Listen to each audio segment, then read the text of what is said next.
This is the Horse Radio Network. This is episode 48 of the Wisdom by WESA show on the Horse Radio Network. This is Mike Donnell. I'm Casey Wilbanks-Coletti. And this is Sophia Aguilar. Welcome to Wisdom by WESA on the Horse Radio Network.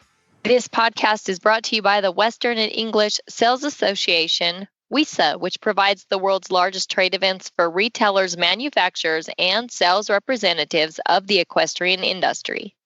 In this podcast, we feature exclusive interviews with noteworthy Western and English personalities, retailers, and exhibitors who you've always wanted to talk to.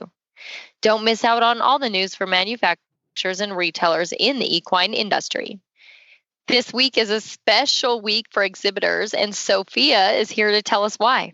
Yes, the exhibitor contracts are available now online at WESAtradeshow.com. So if you are a WESA member, you can go ahead and simply follow the screens or steps to fill it out so that you can exhibit at the January 2021 trade show. And if you aren't a member yet but would like to exhibit, you can request info online also at WESAtradeshow.com.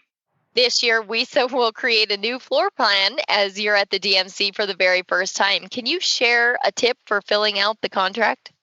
Yes. So the floor plan or the layout of the floor plan is also online, and it will appear on your screen whenever you're filling out your contract. So there's 4 different color sections on the temporary floor, which is the 11th floor. So just take a closer look and see where you want to be, how the hallways are set up, and just let us know whenever you do fill out your contract in the notes section where you would like to be, which one maybe you would like to avoid, and basically any information you want us to know about where you want your booth to be at. And then the more background that you can give Kristen and Amy, the better they can find a spot for you whenever they do the assignment.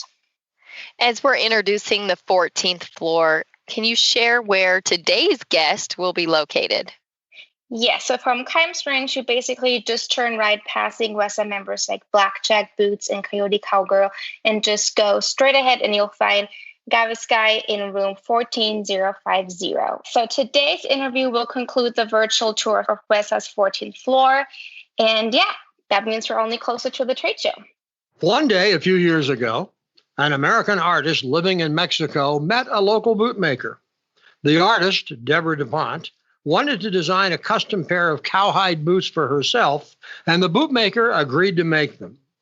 Once she had her brand new boots, people began asking her where they could get a pair, and Agave Sky was born as a marketer of custom-made boots and accessories. Initially, the company was conceived as a wholesale retail business and opened 2 stores. Then COVID-19 hit. The stores are closed, and today, Agave Sky focuses on marketing boots and other footwear and related products to retailers and to consumers. Hey, Deborah, thanks so much for taking the time out of your day to spend speaking with us on the Wisdom by WESA podcast. Thank you for having me, Mike.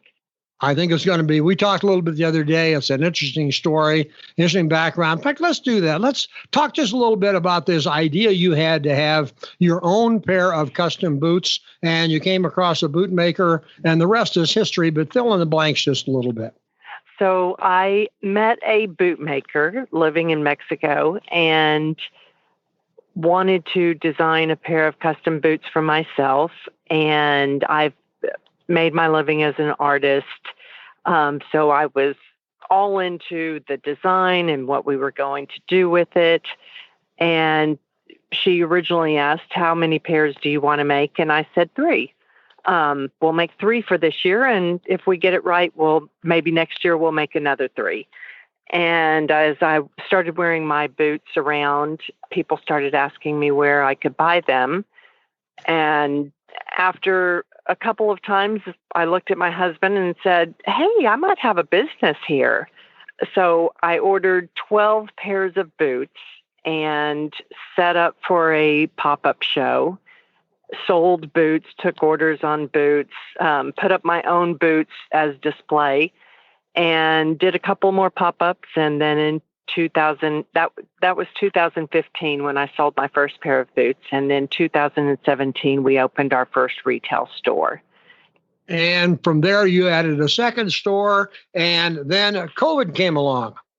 Yes. In 2018, we did our first wholesale show, and it kind of took off from there. Well, and I've noticed you've added a lot of products, not just boots. And Casey and I were talking about them. I said, there's not a lot of that. I don't wear boots like that very often, but Casey Right. is more inclined to, and I'll let her chat about that. Sure. Well, and I do. I want to talk about all the designs, and as he mentioned, there's boots, but there's variations of boots. There's tall boots, there's ankle boots, there's slip-on sandals. There's really just something for everybody. But I would like you to explain all the different designs within your line. Okay. So I started with a traditional cowgirl boot, more of a fashion boot, made out of suede, leather soles. All the embroidery designs were my original designs. We made a little bit of a wider calf boot. Then the next boot we made was a what we called a slim boot that was a little slimmer tube. And then the ankle boot and the knee-high boot. After that, when we were going to our first market, I started to get nervous. And I asked my bootmaker, hey, can you make me a cowhide slide?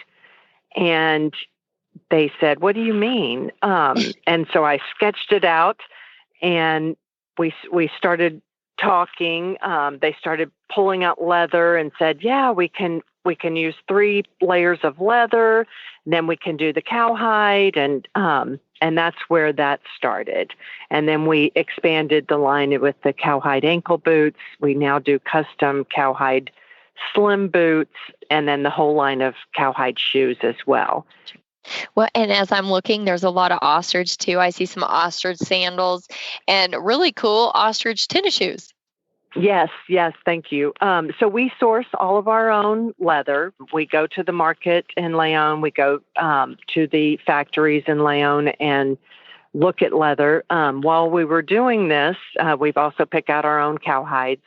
While we were doing this, I was just in love with the ostrich, but you always see ostrich in men's boots and the browns and grays and traditional colors. And I started asking, can we make ostrich in turquoise and red and mustard?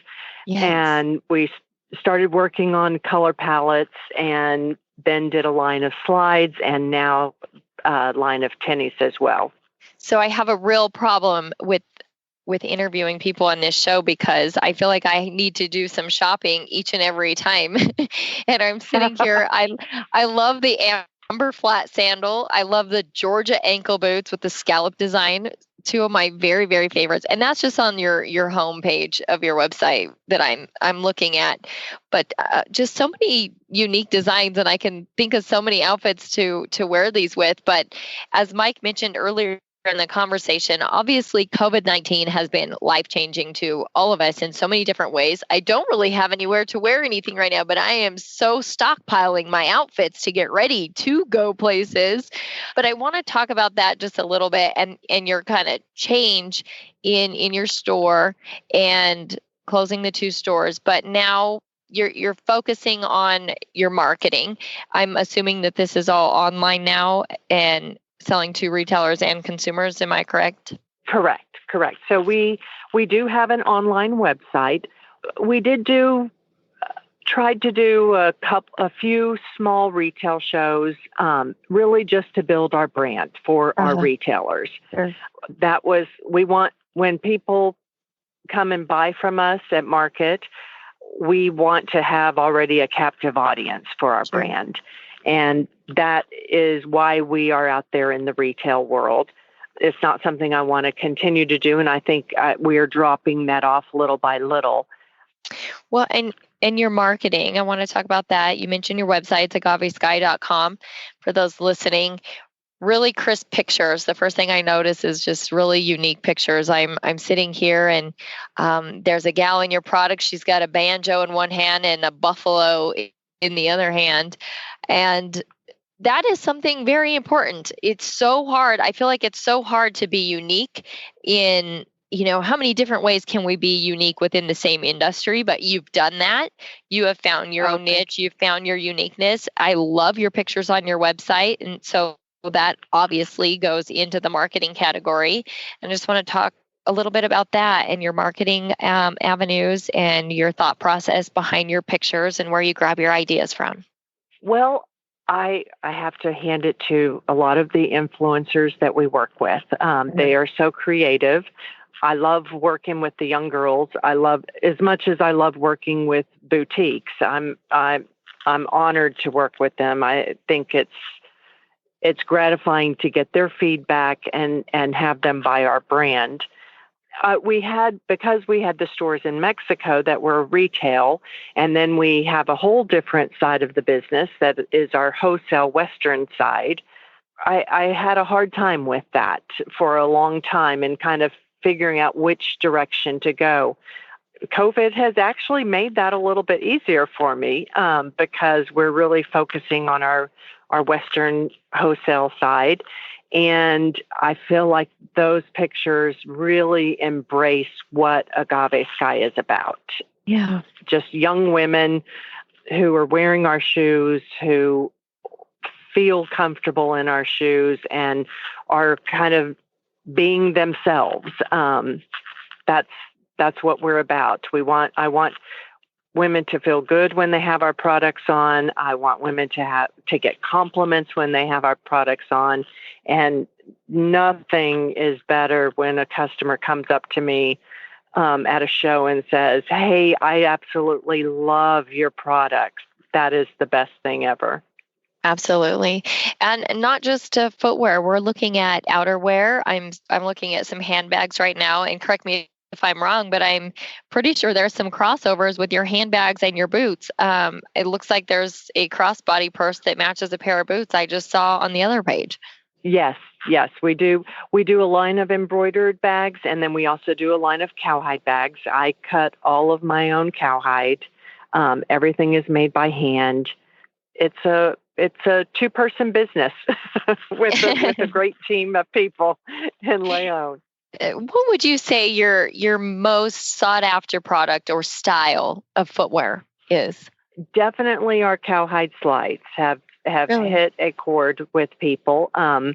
They are comfortable, they're quality, each one is unique, they're all handmade. That is definitely where we're headed, where we're growing. Like you mentioned, the amber and some of the new styles that we brought out this spring or last January at WESA have been great sellers.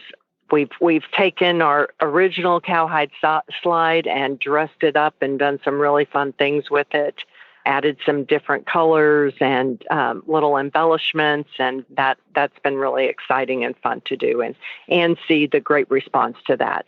Sure. Can we talk about a little bit about the care of the suede? A lot of your boots are suede.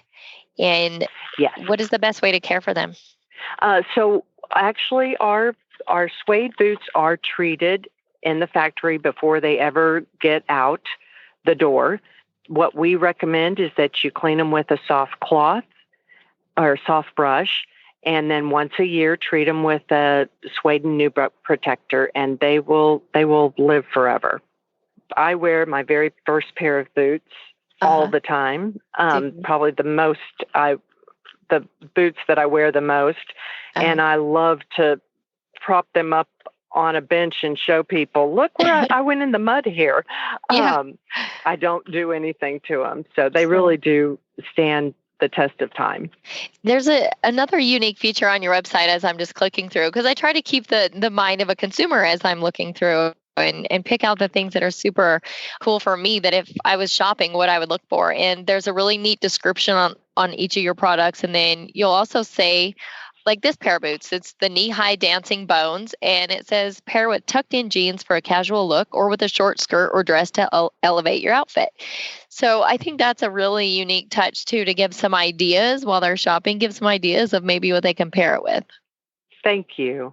We get that feedback from our customers, so we try to include that. If I if somebody gives me some feedback, I'm always like, that's a great point. I'm going to use that on my website if that's okay with you, just to give people ideas.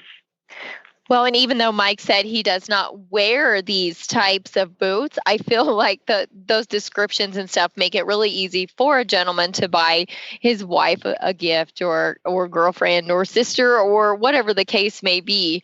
So a really unique concept there, right, Mike? Even though you're not wearing them, I think that would come in handy for you.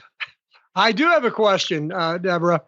How much has your background as an artist, I don't know if it was professionally trained or just an innate ability, but how much is your background of an artist before Agave Sky played into the way you go about designing products? Oh, thank you for asking that. So I did study design in college, so that definitely does help. Being self-employed for my entire working career definitely helps. But as an artist, I made everything from start to finish. I was in control of absolutely every step, from the beginning until it went out the door to leave to go to somebody's home. With the boots, it's very similar, but I start with the design, but there is a point where I have to relinquish control and let somebody take over the making of the boots. And that was a big step, a big learning curve to rely on somebody else. And we have a great team of people that work with us. We're very hands-on with that, but they know where we want to go, and they're going to help us get there. Okay, that's great. Now, one other question. I mean, we do happen to be the Wisdom by WESA podcast, which leads me to ask just a little bit about your relationship with WESA, how WESA has helped your business, and your relationship with the organization. So we joined WESA 3 years, 2018, and we've done 3 of their shows. Our very first WESA show, I knew the first day that we were in the right place, that we were hitting our market, which was very exciting. And we're very excited to be opening our showroom on the 14th floor in Dallas. I think it's so important for stores and boutiques to attend market, to see things in person and to be able to touch them and feel them and look at the quality. We, like I said before, all of our products are handmade. They're made in Mexico, not in a factory in China. And I think you need to be able to see that difference and see that quality. I love the customers. I love the people that come to WESA. I love learning from them, getting feedback from them on our products. And we have really met and made some wonderful friendships and sold to some stores, new stores that we would have never gotten to had we not had WESA. Okay. And then one other question as we close here. You told an interesting story to me the other day, but it kind of fits with starting a business. Sometimes there's a challenge in coming up with a name for a business, unless in fact you're going to use your own name, Bob's Car Wash or Harry's Hats or something like that. But I remember asking, how did you come up with the name Agave Sky? Because the business name has to be memorable. People have to know how to write it, how to spell it. They can't say, what was the name of that company that lady had again? But you told an interesting story about how you came up with it, which was it just came to you. It did. So we wanted something that reflected my Texas heritage as well as something that reflected Mexico. That was very important to us.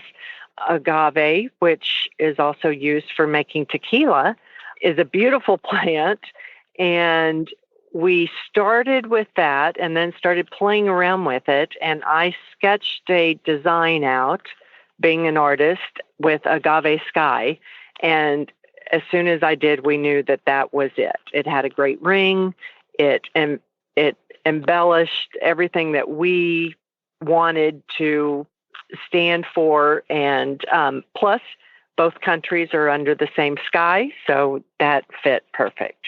Well, and it's an easy name to remember, quite frankly. Ever since we talked about doing this interview, it's always been on top of my mind what the name of the company was. And that's a very important thing.